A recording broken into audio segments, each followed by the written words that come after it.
بسم اللہ الرحمن الرحیم۔ السلام علیکم۔ کویت اردو نیوز کے ساتھ میں ہوں محمد عمر۔ آج کی اس ویڈیو میں کویت سے آج کی تازہ ترین نیوز اپڈیٹ شامل کرتے ہیں۔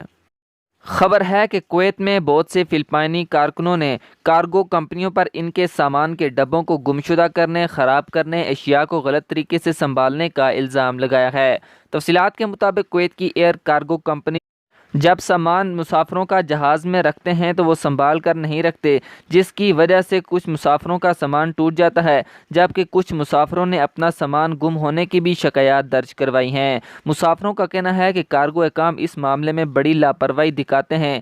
فلپائنی کارکنوں کا کہنا ہے کہ ان کا سامان ٹوٹ گیا تھا اور کچھ مسافروں کا سامان گم ہو گیا تھا، جن کے سامان کو بہت زیادہ نقصان پہنچا ہے۔ انہوں نے اپنی شکایات بھی درج کروائی ہیں۔ اگلی خبر کی جانب بڑھتے ہیں کہ کویت میونسپلٹی اور منسٹری آف انٹیریئر نے احمدی گورنری میں موبائل گروسری پر ایک مہم شروع کی ہے، جس کے نتیجے میں متعدد خلاف ورزیاں جاری کی گئی ہیں۔ کویت میونسپلٹی کے اہلکاروں کا کہنا ہے کہ موبائل گروسری والے افراد قانونی سامان فروخت نہیں کر رہے تھے۔ کچھ سامان عوامی سڑکوں کے کنارے تھے اور کچھ کے پاس ڈاکومنٹ پورے نہیں تھے، جس کی وجہ سے ان کی گاڑیوں کو میونسپلٹی کے اہلکاروں نے اٹھایا ہے۔